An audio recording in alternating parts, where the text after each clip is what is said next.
조선 궁중기사. 기생의 눈멀어 황제를 속인 명나라 사신과 거절할 수 없는 기생들의 베갯머리 청탁. 기생의 눈멀어 황제를 속인 명나라 사신. 기생은 권력이 모이는 곳에 빠지지 않는 존재였는데 중국 사신들을 대접하는 자리도 마찬가지였습니다. 일부 중국 사신들은 기생들의 매력에 빠진 나머지 무슨 이유를 대서라도 다시 조선을 찾아왔는데 태종대 조선을 방문한 명나라 사신 유공도 그중 하나였습니다. 태종실록 1권 태종 1년 2월 15일 갑진 첫 번째 기사 1401년명 건문 3년 후원 임정에서 잔치를 베풀고 유공을 위해 황주기생 위생을 불러오다. 임금이 후원의 임정에서 사신들에게 잔치를 베풀었다. 처음에 유공이 황주에 이르러 기생 위생을 사랑하여 서울에 이르러서도 그를 잊지 못하였다. 예조에서 공문을 보내어 그를 불러서 역마를 타고 오게 하였는데 이날에 마침 이르니 옹이 매우 기뻐하여 극진히 즐기고 파하였다. 조선을 방문한 명나라 사신 유공이 황주기생 위생을 만났는데 그녀를 너무 좋아하여 한양에 도착한 후에도 그리워하자 나라에서 위생을 데려와 유공의 마음을 달랬다는 내용으로 이야기는 여기서 끝나지 않습니다. 태종실록 2권 태종 1년 8월 23일 기묘 첫 번째 기사 1401년명 건문 3년 임금이 의원을 보내어 사신 유공의 병을 묻다. 임금이 의원을 보내어 중로에서 사신 유공의 병을 물었다. 처음에 유공이 사명을 받들고 우리나라에 왔었을 때 비밀 기생 위생과 더불어 사명을 받들고 다시 오겠다는 약속을 하였다. 돌아가매 황제가 묻기를 예전에 들으니 조선이 원나라를 섬길 때 역으로 사신을 혹하게 하였다고 하는데 지금도 있느냐 하였다. 대답하기를 없습니다. 지금 조선의 예약은 중국과 다름이 없습니다 하고 인하여 아르기를 조선은 말이 산출되는 나라이니 만일키 견으로 좋은 말을 사면 전쟁에 대비할 수 있습니다 하였다. 황제가 크게 기뻐하여 태복시 좌소경 충맹원과 유공을 보내어 기견을 싸가지고 발에 이르렀다. 장근 단무계를 만나니 그니 옹을 힐난하기를 조선에 여학이 있는데 내가 없다고 대답한 것은 무슨 까닭인가. 내가 장차 상주하겠다 하였다. 맹언이 그에게 눈짓하며 말하기를 사신의 현불은 외국에서 논할 것이다. 너나 청절을 지키지 옹을 무얼 책망하는가 하였다. 옹이 두려워서 마침내 심지를 얻었다. 유공은 처음 사신으로 조선을 방문한 지 6개월 만에 돌아온 셈인데 조선을 재방문한 이유는 단 하나, 황주기생 위생을 잊지 못했기 때문이었습니다. 심지어 그녀를 다시 보기 위해 황제에게 거짓말을 했고 그 사실이 탄로날까 노심초사하다가 불안증이 심해져 병까지 났는데 목숨까지 걸고 위생을 만나려 했던 것으로 다음 이야기는 이렇게 기록되어 있습니다. 태종실록 2권 태종 1년 9월 12일 무술 첫 번째 기사 1401년명 건문 3년 사신 유공이 장근의 참소를 두려워하여 자살을 기도하다. 임금이 태평관에 가서 사신에게 잔치를 베풀었다. 임금이 돌아오려고 하매 유공이 기생 위생을 만나보기를 청하였다. 임금이 나오고 위생이 들어가 보니 옹이 위생의 손을 잡고 울면서 다시 보지 못하고 죽을까 생각하였다 하고 오랫동안 눈물을 흘렸다. 옹의 병이 심하여 밤에 스스로 목매달아 죽으려 하므로 좌우에서 말리고 영접관이 사람을 전속시켜 지키기를 조금도 게을리하지 못하였다. 그 뒤에 옹이 광증으로 밤에 도망을 나갔는데 사경에 순관이 붙들어 가지고 관으로 돌아왔다. 위생을 향한 유공의 마음은 죽음을 각오할 정도로 절절해서 위생을 만나고는 여한이 없다고 생각했던 모양으로 황제에게 고한 거짓말이 탄로날 것을 염려해서 자살을 시도했습니다. 조선 도정의 발빠른 대처로 다행히 사태는 막았지만 이 사건은 유공이 얼마나 불안해했는지를 잘 보여줍니다. 다행히 유공은 태종의 배려로 무사했고 이후에도 여러 차례 조선에 사신으로 왔으나 위생과 다시 만났다는 기록은 없습니다. 유공에게는 위생이 우매불망 잊을 수 없는 연인이었을지 몰라도 위생에게 유공은 그저 스쳐 지나간 손님에 불과했던 것은 아닐까 생각됩니다. 거절할 수 없는 기생들의 베갯머리 청탁. 돈과 권력이 오가는 판의 중심에 있다 보니 기생이 양반이나 고위 관료에게 청탁을 하는 일도 잦았는데 이른바 잠자리에서 바라는 바를 속살거리는 베갯머리 송사였습니다.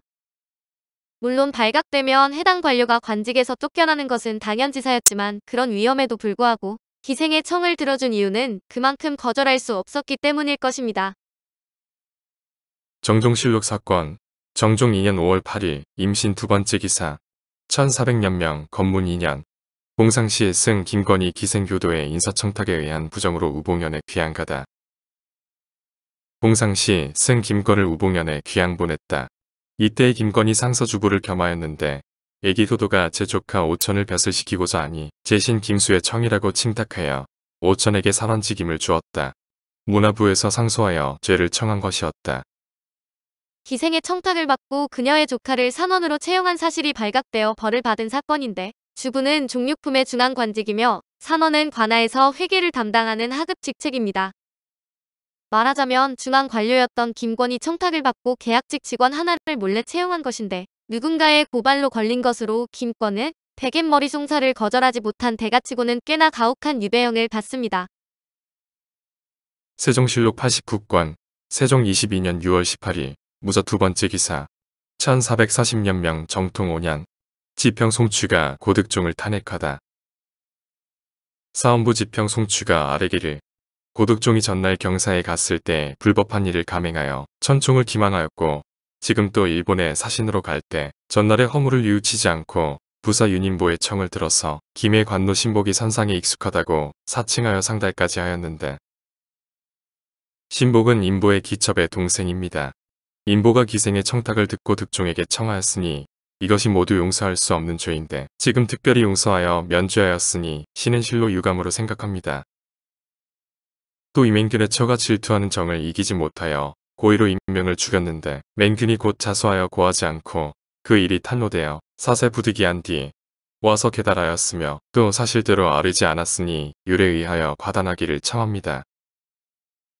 부녀자는 규방 문안에서 나를 보내니 비록 자기는 있으나 남자의 관직 있는 자가 조정학렬에 끼어 있는 것과는 같지 않습니다. 비록 작첩을 빼앗더라도 무엇을 하나겠습니까? 청하건대 본부에 아른 것에 의하소서. 하니 임금이 말하기를 득종이 전날 범한 것은 이미 지난 것이니 추론할 것이 없고 지금의 범한 작은 허물은 반드시 죄줄 것이 없다. 또 인보 부자는 대대로 공과 근로가 있고 전날의 죄를 인보가 오히려 지나간 일을 뉘우치고 있으니 오늘의 허물은 마땅히 용서하여야 할 것이다.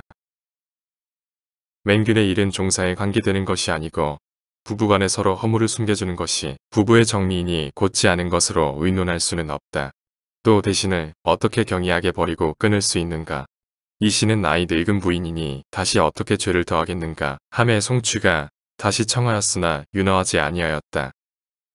명과 외에 사신으로 다녀온 고득종과 윤인보를 사헌부가 탄핵하는 내용으로 부사 윤인보가 기생첩의 청탁을 받고 정사 고득종에게 부탁해 기생의 동생을 외로 가는 배에 태운 일을 비판한 것입니다.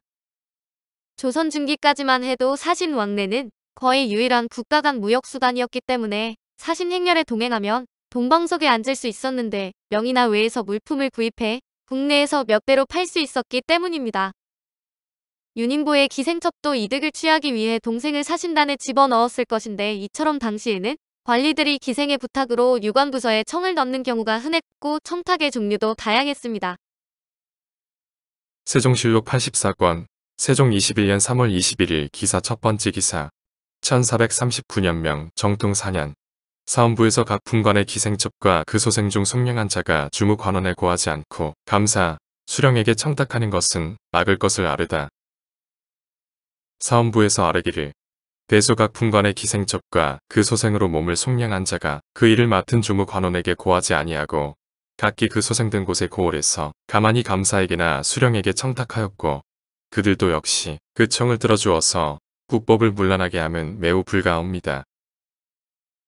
이 때문에 관가의 천인이 날로 감해져서 주군이 허술하고 곤란하오니 이제부터는 주무의 관원에게 고하여 교지에 의해서 사실을 조사하고 아뢰어 보고하고 속량하게 하옵고 그 외에 가만히 지방관의 결제를 맡아서 허위로 속량한 자는 모두 관직 있고 없는 것을 논하지 말고 근본을 따라 천역을 맡기어 주군을 충실하게 하옵소서 하매 의정부에 내리니 정부에서 아른 대로 허락하기를 청하므로 그대로 따랐다. 속량은 노비에게 돈이나 곡식을 받고 양인으로 만들어주는 것입니다. 다시 말해 조정의 신하들이 기생첩은 물론이고 그 자녀들을 양민으로 만들기 위해 감사나 수령에게 청탁을 일삼았으며 이로 인해 공노비의 숫자가 줄어가다가 제대로 돌아가지 않을 정도였다는 것입니다. 신분 질서가 엄격했던 조선에서는 천인이 양인이 되기가 무척 어려워 간혹 기생이 고관대작에 첩이되면 양인이 될 수 있었는데 그 자리를 대신할 산호비를 관비로 채워야 했습니다. 그러나 실제로는 다른 여종을 보내지 않고 기생을 양민으로 바꾸는 경우가 많았는데 그 과정에서 지방의 감사나 수령에게 청탁이 들어갔고 청탁을 받은 지방관은 은밀히 그들의 뒷배를 봐주었습니다. 이처럼 신분은 천인에 불과했지만 고관대작에게 사랑받는 기생의 힘은 무시할 수 없었고 몇몇 기생들은 총애를 얻고 권력을 휘두르기도 했습니다. 오늘 조선 궁중비사는 기생의 눈멀어 황제를 속인 명나라 사신과 거절할 수 없는 기생들의 베갯머리 청탁이었습니다.